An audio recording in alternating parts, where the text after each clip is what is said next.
അമ്മാവനെ ഐസിയുന്ന് വാളിലോട്ട് മാറ്റി. ഇപ്പോ അപകടഘട്ടം തരണം ചെയ്തു എന്ന് പറയാം. പിന്നെ ആസ്മയ്ക്ക് ബെസ്റ്റ് ഒരു പരിപാടി ഉണ്ടത്രേ. അലോപ്പതി ഡോക്ടേഴ്സ് എന്നാ പറയുന്നത്, ഹൈദരാബാദിൽ പോയിട്ട് മീൻ വിഴുങ്ങാൻ മതിയെന്ന്. ഒരു പ്രത്യേക ദിവസം അന്ന് വേണം നമ്മൾ മീൻ വിഴുങ്ങാൻ വേണ്ടി ഹൈദരാബാദിന് പോകേണ്ടത്. എന്തൊക്കെയോ ചില പ്രത്യേക സിദ്ധികളുള്ള ഒരു കുടുംബത്തിന്റെ എപ്പോഴാണത്രേ. കേട്ടപ്പോ കൊള്ളാൻ തോന്നി. ഒറ്റയടിക്ക് മാറി അമ്മാവൻ രക്ഷപ്പെട്ടില്ലേ. എങ്ങനെയുണ്ട് സേതു? കുഴപ്പമൊന്നുമില്ല സാർ, 2-3 ദിവസം കൂടെ കിടക്കേണ്ടി വരും. ഓ ദൈവം കാത്തു. ബഹളത്തിനിടയിൽ ചോദിക്കാൻ വിട്ടുപോയി, എങ്ങനെയുണ്ടായിരുന്നു മോളെ ഊട്ടി യാത്ര? അത് ഭയങ്കര രസമായിരുന്നു അച്ഛാ. അവിടുത്തെ താമസമായിരുന്നു ഏറ്റവും രസം, അല്ലേ ഏട്ടാ? ഓരോരുത്തർക്കും താമസിക്കാൻ പ്രത്യേകം പ്രത്യേകം വിശാലമായ മുറികൾ, പിന്നെ പ്രത്യേകം പ്രത്യേകം വാഹനത്തിലുള്ള യാത്ര. ഊട്ടിയിൽ ഇനി കാണാൻ ഒരു സ്ഥലം ബാക്കിയില്ല. ആണോ? മനസ്സും കിട്ടാൻ ഇതുപോലുള്ള യാത്ര എപ്പോഴും നല്ലതാ.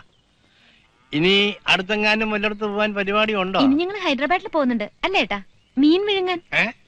അല്ല അച്ഛാ, അത് ഈ ആസ്മയുടെ ചികിത്സയ്ക്ക് അമ്മാവനെ കൊണ്ട് ഹൈദരാബാദിൽ പോകുന്ന കാര്യം പറഞ്ഞ. മീൻ വിഴുങ്ങി ചികിത്സ വളരെ എഫക്റ്റീവ് ആണ് അത്രേ. സേതു ബാ. ആശയ്ക്ക് തരക്കേടില്ലാത്തൊരു ആലോചന വന്നിട്ടുണ്ട്. ചെറുക്കൻ എൻ്റെ ഒരു പഴയ സ്റ്റുഡന്റാ, സ്കൂൾ മാസ്റ്റർ. കുടുംബപരമായി വലിയ സാമ്പത്തിക ശേഷിയൊന്നുമില്ല, സൽസ്വഭാവിയാ. നമ്മള് കാര്യമായിട്ട് എന്തെങ്കിലും കൊടുക്കാതെ പറ്റില്ല. എന്റെ കണ്ണടയുന്നതിന് മുമ്പ് അവളുടെ കല്യാണം വല്ല വിധേനയും ഒന്ന് നടന്നു കണ്ടാൽ മതി. അത്രേ ഉള്ളൂ ആഗ്രഹം. നമുക്ക് നടത്താം അച്ഛാ. ഏത് രീതിയിലാണ് എനിക്ക് കുട്ടിയോടുള്ള ഇഷ്ടം കാണിക്കേണ്ടത് എന്നറിയാതെ പോയി. എനിക്ക് മാപ്പ് തരണം.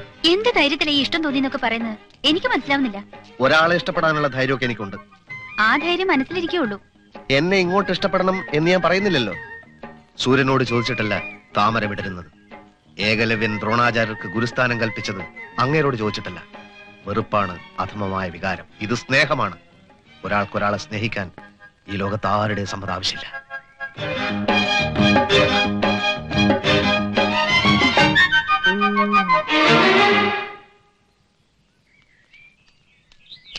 എന്തായി? എന്റെ ചോര കണ്ടാലേ ഇവനൊക്കെ തൃപ്തി വരെയുള്ളൂ. നാളെ വരാമെന്ന് ഏറ്റിട്ടുണ്ട്. അവന്റെ അമ്മൂമ്മയ്ക്ക് വായിക്കിലിടാൻ ചോറോ ചായയോ ബിരിയാണി എന്താന്ന് വെച്ചാൽ വാങ്ങിച്ചു വെക്ക്. ഇൻസ്പെക്ഷൻ കഴിഞ്ഞ് ക്ഷീണിച്ച് വരുമ്പോ ഉരുട്ടി വിഴുകട്ടെ. അതിനുള്ള കാശ് പണയം വെക്ക. തുടക്കി സുഭദ്രേ, ഇന്ന് ഞാനൊരു സത്യം മനസ്സിലാക്കി. എന്ത്? ജീവിതത്തിൽ ഒരിക്കലും മടുക്കാത്തൊരു പരിപാടി ഉണ്ട്. എന്ത് പരിപാടി? ഈ പരിപാടി, ഊണൊഴിക്കല്. ഇപ്പൊ ഞാൻ എത്ര പേർത്തില്ലേ, എനിക്കൊരു ബോറടിയില്ല. വലിയേട്ടൻ നേരത്തെ ഇങ്ങി പോകുന്നല്ലേ? നിന്നെ കണ്ടില്ല. വയറിംഗ് ചെക്ക് ചെയ്യാൻ നാളെ ചിലപ്പോ എഞ്ചിനീയർ വരും. വലിയേട്ടൻ എന്റെ ഏട്ടനാണെന്ന് എഞ്ചിനീയർക്ക് അറിയില്ലല്ലോ.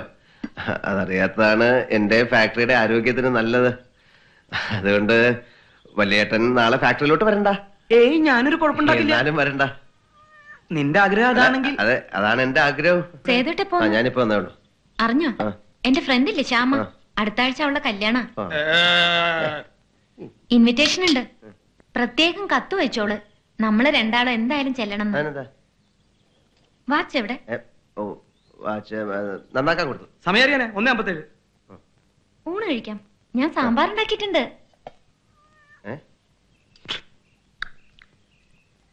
അയ്യേ, ഇതാണ് സാമ്പാർ. നന്നായിട്ടുണ്ടല്ലോ. ചേട്ടത്തെ എങ്ങനല്ലേ പറയൂ. പ്രധാനമായി ഇതില് പരിപ്പ് വന്നിട്ടില്ല. നോക്ക് സുലു, സാമ്പാർ ഉണ്ടാക്കുമ്പോ കുറച്ച് ഉലുവ അല്ലേ, കുറച്ച് ജീരകം, രണ്ടും ഒരു പ്രത്യേക പരുവത്തിൽ എണ്ണയും മൂപ്പിച്ച് ഇതിൽ പൊടിച്ച് ചേർക്കണം. എന്റെ പൊന്നിയിടത്തി, ഇവളെ കൊണ്ട് ഇതൊന്നും ഉണ്ടാക്കിക്കല്ലേ, നമ്മൾ ജീവിതം മറുത്തു. ഞാൻ കൈ കഴുകിയിട്ട് വരാം. ഊണ് കഴിക്കാൻ സാമ്പാറില്ലാതെ.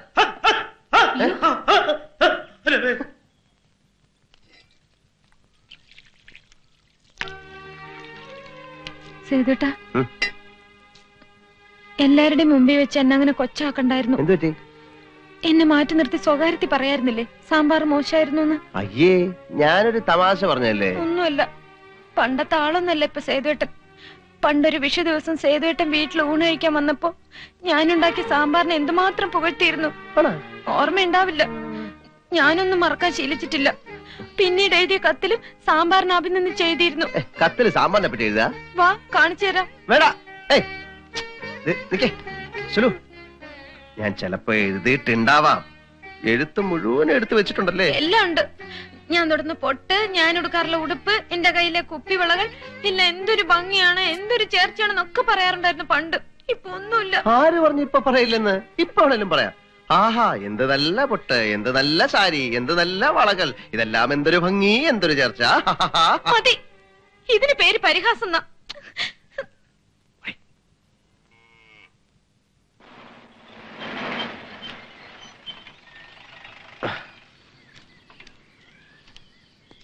സർ, വലത്ത് കാല് വെച്ച് അകത്തെ കയറണം. എന്റെ കമ്പനി വരുന്ന ആദ്യത്തെ മഹാനായ മനുഷ്യനാണ് സാർ. എന്റെ ഐശ്വര്യങ്ങളെല്ലാം സാറിന്റെ പ്രാർത്ഥന പോലിരിക്കും. ഒരു മിനിറ്റ്. താൻ ആ ഫയലിൽ നിന്ന് ഇയാൾ അപ്ലിക്കേഷൻ ഫോം എടുത്തേ. ബിരിയാണിയും ചോറും ഒക്കെ വാങ്ങിച്ചാ? വാങ്ങിച്ചു. കുപ്പി വാങ്ങിച്ച? കുപ്പി പക്ഷേ എന്ത്? പക്ഷേ എല്ലാം മുതലാളിയുടെ ചേട്ടനെടുത്ത് വിഴുങ്ങി. ചേട്ടനാ? എവിടെ? അകത്തുണ്ട്. അതെന്ത് ചെയ്യുന്നു? അകത്ത് ചുവരിലൊക്കെ ആഞ്ഞടിച്ച് എന്തൊക്കെയോ പുളിച്ച തെറികളൊക്കെ വിളിച്ച് പറയാണ്. എന്റെ അമ്മയെ കൈയും കാലും പിടിച്ച് കരഞ്ഞു കൊണ്ടുവന്നത് അയാളെ തകരാറാക്കൂ? ആവാൻ സാധ്യതയുണ്ട്. അത് നിനക്ക് എങ്ങനെ അറിയാം? ആ തെറികൾക്കിടയിൽ നല്ലൊരു പദം ഉപയോഗിക്കുന്നത് ഞാൻ കേട്ടു. എന്താ അത്? പറയടാ. അവന്റെ അമ്മയുടെ ഇൻസ്പെക്ഷൻ. എന്താണ് പറഞ്ഞേ? സാർ, അതല്ല സാർ, അതല്ല. അതായത് ഇവിടെ ഇൻസ്പെക്ഷൻ നടക്കാൻ പോകുന്നു അറിഞ്ഞിട്ട് ഞങ്ങളോട് വിരോധമുള്ള ചിലര് സാറ് ഭയങ്കര സ്ട്രിക്റ്റ് ആണ്, അവന്റെ അമ്മയുടെ, അതായത് എന്റെ അമ്മയുടെ ഇൻസ്പെക്ഷൻ അത് നടന്ന പോലെ തന്നെ എന്ന് ആരോ ചിലര് പറയുന്ന കേട്ടിട്ട് ഇവൻ വന്ന് എന്നോട് പറയായിരുന്നു. അല്ലാതെ സയ്യേ സാറിന്റെ അല്ല. അയ്യേ, ഇന്നെന്തെങ്കിലും ബുദ്ധിമുട്ടുണ്ടെങ്കിൽ വേറെ ദിവസം വന്ന് ഇൻസ്പെക്ഷൻ വേണ്ട വേണ്ട, ആ പണി ഇന്ന് തന്നെ തീർത്ത് കളയാം. ഇലക്ട്രിക്കൽ സർക്യൂട്ടിന്റെ ഡയഗ്രാം അവിടെ ഉണ്ട്. അവിടെ സാർ, അവിടെ ഉണ്ട് സാർ.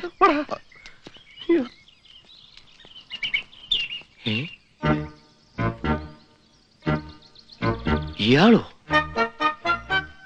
ഇയാളെന്താ ഇവിടെ? ഇയാളെ എനിക്കറിയില്ല, നിനക്കറിയാമോടാ? ഇയാളെ എവിടെയോ കണ്ടിട്ടുണ്ട്. സാർ, ഇൻസ്പെക്ഷൻ വരുമ്പോ ആവശ്യമില്ലാത്തവർ ഇവിടെ നിൽക്കാൻ പാടില്ല എന്ന് അറിഞ്ഞൂടെ?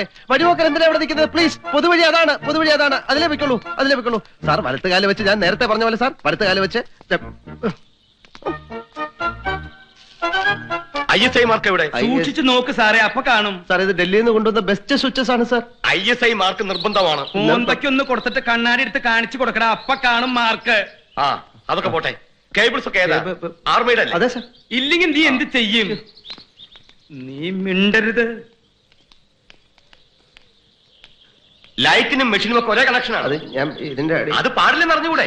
ഇതേ സമ്മതിക്കില്ല. സമ്മതിച്ചില്ലെങ്കിൽ താൻ ഇവിടുന്ന് പോവില്ലേ? ഇയാളാരാ? സാർ, ഒരു വഴിപോക്കാണ്. അല്ല, ഞാൻ അവന്റെ ചേട്ടൻ. അതെന്റെ കുറ്റമല്ല സാർ. സോറി, ഞാൻ സാറ്റിസ്ഫൈഡ് അല്ല. ഇയാളുടെ കാര്യത്തിലോ വയറിംഗിന്റെ കാര്യത്തിലോ? രണ്ടിലും. സാർ, ഉടനെ ഇതൊക്കെ ചേഞ്ച് ചെയ്യണം. സാർ, അത് ഞാൻ പ്ലീസ് ഒന്ന് പറയാം സാർ. അതായത് സാർ, ഞാൻ നിക്ക് മര്യാദക്ക് പരിശോധിച്ച് ഒപ്പിടുന്നതാണ് നല്ലത്.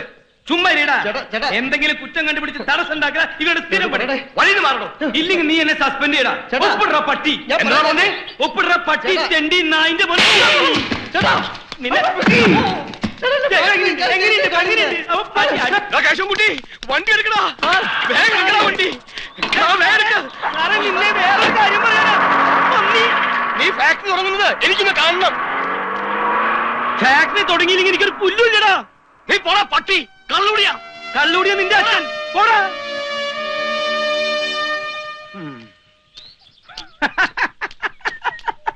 ഒറ്റയടിക്ക് അവന്റെ വായേന്ന് മുലപ്പാല് വരുന്നത് നീ കണ്ട? ഞാൻ അയാളുടെ വായിലോട്ട് നോക്കിയില്ല. പിന്നെ നീ എവിടെ നോക്കിയിരിക്കായിരുന്നു? ഡാസ് ചെയ്തു, നീ കണ്ട? ഡാസ് ചെയ്തു. കൊല്ലണോ? കൊല്ലണോ എന്നെ? എന്നിട്ട് എന്റെ ശവം ചുട്ടുകരിച്ച് താൻ കഴിക്കുന്ന ചാരായത്തിൽ കലക്കി കുടിക്കണോ? നീ എന്നെടാ എന്ന് വിളിച്ചുവല്ലേടാ? കാണിച്ച തെണ്ടിത്തരത്തിന് തന്നെ അതല്ല വിളിക്കേണ്ടത്. എന്റെ നെഞ്ചത്ത് കയറി ചവിട്ടിയിട്ടല്ല കണ്ടവനോടുള്ള പക തീർക്കേണ്ടത്. എന്റെ ചോറി മണ്ണ് വാരിയിടാൻ ഞാൻ തന്നോട് എന്ത് തെറ്റാ ചെയ്തത്? ഒരടി കൊടുത്ത അവൻ ഒപ്പിടുന്നു കരുതി ഓടുന്ന് വിചാരിച്ചില്ലേ? ഇനിയിപ്പോ നമുക്ക് ഈ ബിസ്ക്കറ്റ് കമ്പനി നിർത്തി വല്ല മീൻ കച്ചവടത്തിനും പോകാൻ മുതലാളി.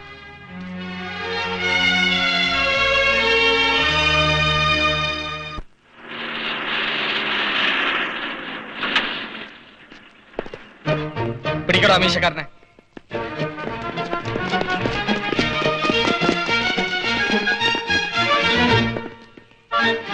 എന്താ അളിയ കാര്യം? ഇലക്ട്രിസിറ്റി ബോർഡിലെ എഞ്ചിനീയറെ വധിക്കാൻ ശ്രമിച്ചു എന്ന് അയാളുടെ പേര് ഒരു കംപ്ലൈന്റ് ഉണ്ട്. വധിക്കാനൊന്നും ശ്രമിച്ചില്ല. തല്ലിയില്ലേ? തല്ലി. അപ്പോൾ അയാൾ ഓടി രക്ഷപ്പെടാൻ ശ്രമിച്ചില്ലായിരുന്നെങ്കിൽ കൊല്ലിയില്ലായിരുന്നോ? അതിനെയാണ് വധശ്രമം എന്ന് പറയുന്നത്. എന്ത് അളിയത്? കാക്കീട്ടാ പിന്നെ അളിയനുമില്ല അച്ഛനുമില്ല. അയാളെവിടെ?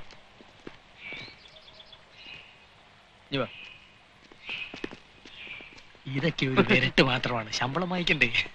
നമ്മുടെ പഴയ എഞ്ചിനീയർ ഇല്ലേ അയാള്. ആക്ച്വലി എന്താണ് ഉണ്ടായത്?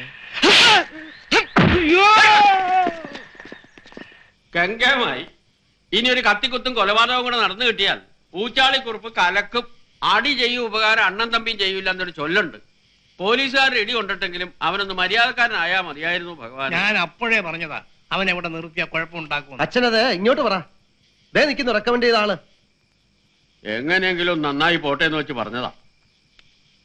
അല്ല നിനക്ക് ആ സുഗതനോട് പറഞ്ഞ കേസൊന്ന് ഒതുക്കി തീർത്തൂടെ? അളിയനും വലിയ സ്നേഹമായതുകൊണ്ട് പറഞ്ഞ ഉടനെ കേൾക്കും. ഞാൻ സ്റ്റേഷനിൽ വെച്ച് കണ്ടപ്പോ ആലുവ മണപ്പുറത്ത് കണ്ട പരിചയം പോലും എന്നോട് കാണിച്ചില്ല. പിന്നെ അതയാള് ദേഷ്യം തീർത്ത് തന്നെയാ. ആണെങ്കിൽ കണക്കായി പോയി. വലിയേട്ടന്റെ കയ്യിലിരിപ്പേ ഇത്തിരി നന്നാവണം. ചേച്ചി മതി. എന്താ ഇവിടെ ഒരു ഉന്നതതല സമ്മേളനം? എല്ലാ പാർട്ടികളും എത്തിയോ? എടാ സുഗത, നീ അവനെ പോലീസുകാരെ കൊണ്ട് തല്ലിച്ചോ? അങ്ങനെ വേണ്ടി വന്നില്ല. കുറുപ്പ് സാർ പോലീസുകാരെ ഒന്നടങ്കം തെറി വിളിച്ചു, അവര് കയറി ഒന്ന് മേഞ്ഞു. അതിനിടയിൽ കൂടെ ഞങ്ങൾ തമ്മിലുള്ള കണക്കും തീർത്തോന്ന് എനിക്കൊരു സംശയം. എടാ ദ്രോഹി, അവൻ ഒന്നുമില്ലെങ്കിൽ നിന്റെ അളിയനില്ല. അത് ഈ മുരിക്കും പറ്റില്ല തിണ്ണേല്. കേസ് ഇവിടെ നിൽക്കുന്ന ലക്ഷണമില്ല. കൊലപാതക ശ്രമമാണ്. ആ എഞ്ചിനീയറെ വിളിച്ചു വരുത്തി വാടക കൊണ്ടേ കൊണ്ട് കൊല്ലിക്കാൻ ശ്രമിച്ചതിന് നിന്റെ പേരിലുണ്ട് കേസ്. ഞാൻ ഒന്നും പറഞ്ഞിട്ട് കാര്യമില്ല. നിന്നെ ഞാൻ വിടാം, പക്ഷെ മിനിമം 6 വർഷം അവൻ അകത്ത് കിടക്കും. അത് കണ്ടിട്ട് വേണം എനിക്കിവിടെ സ്വസ്ഥമായിട്ട് ജീവിക്കാൻ. സുഗത, വീട്ടിലെ വൈരാഗ്യം പുറത്ത് കാണിക്കരുത്. അത് പറഞ്ഞു തീർക്കാവുന്നതല്ലേ ഉള്ളൂ. സത്യവിരുദ്ധമായി ഞാൻ ഒന്നും ഇതുവരെ ചെയ്ത് ശീലിച്ചിട്ടില്ല അമ്മവ. താൻ ആരാ? ഹരിചന്ദ്രൻ അല്ല, ദേവേന്ദ്രന്റെ അച്ഛൻ മുത്തുപടർ. താൻ വലിയ വർത്തമാനൊന്നും പറയണ്ട. ഈ രാജ്യത്ത് എന്തെങ്കിലും പ്രശ്നം ഉണ്ടായത് ഞങ്ങൾ തീർത്തോളാം. വിദേശ ശക്തി ഇടപെടേണ്ട കാര്യമില്ല. എടി രേണു, നീ എന്ത് പൂരം കാണാനാ നിൽക്കുന്നത്? മനുഷ്യന്റെ വിശക്തി വല്ല നക്കാൻ വളമ്പി എടി. അളിയന്റെ പോടാ.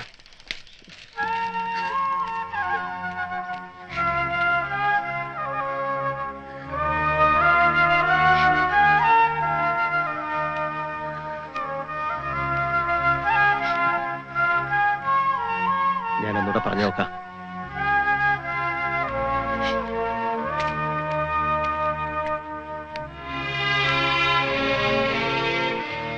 അളിയ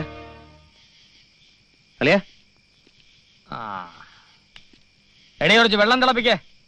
കൈക്കൊക്കെ വല്ലാത്ത കഴപ്പം, ചൂട് പിടിക്കണം. ഈ കൈ കൊണ്ടുവന്നോ ഒത്തിരി പണിഞ്ഞതാ. എന്താ സംഗതി വെറുതെ വഷളാക്കരുത്. ഒന്നുമില്ലേലും നമ്മളൊക്കെ ഒരു കുടുംബമല്ലേ? ആ വിചാരം എല്ലാവർക്കും ഉണ്ടാവണം. മറ്റൊന്നും വേണ്ട, ജാമ്യം. കൊലപാതകത്തിന് ഉപയോഗിക്കാൻ ഉദ്ദേശിച്ച മാരകായുധം കണ്ടെടുക്കാതെ ജാമ്യം കിട്ടില്ല. അങ്ങനെ ഒന്നുമില്ലല്ലോ. തെളിവ് ഞങ്ങൾ ഉണ്ടാക്കുവളിയാ. നീ പോ. ഉപദ്രവിക്കരുത്. നീ വന്നേ.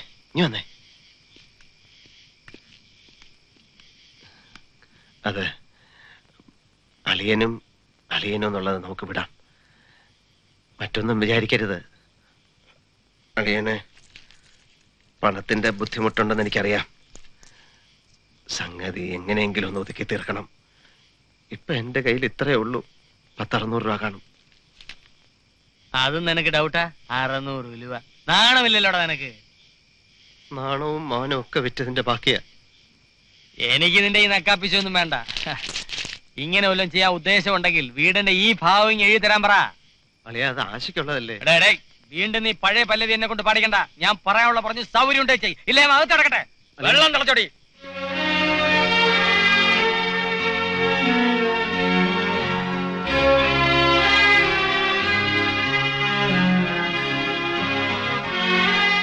അച്ഛൻ എന്നെ വിളിച്ചോ? ഞാൻ അവളോട് പറഞ്ഞു. എന്നോട് വന്ന് കരഞ്ഞിട്ടിപ്പോ ഞാൻ എന്ത് ചെയ്യാൻ? ചേച്ചി ലോക്കപ്പിൽ കിടക്കുന്നത് എന്റെ കൂടെ ചേട്ടനല്ലേ? ഞാൻ പ്രേമനെ വിട്ടിട്ടുണ്ട്. ജാമ്യത്തിൽ ഇറക്കാനുള്ള എന്തെങ്കിലും വഴി അവൻ കാണും.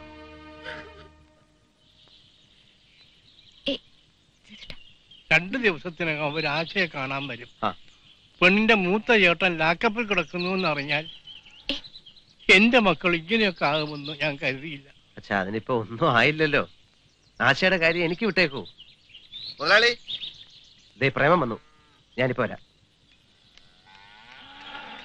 എന്തായി? മൂസക്കുട്ടി ആ ജെസ്സിയോട് പറഞ്ഞിട്ടുണ്ട്, അങ്ങേര് വീട്ടിൽ നിന്ന് ഇറങ്ങുന്നതിന് മുമ്പ് ചെന്ന് കാണണം. മുതലാളി വന്നാട്ടെ, പറ്റില്ല ഇപ്പൊ തന്നെ നമുക്ക് ജാമ്യം എടുക്കാം.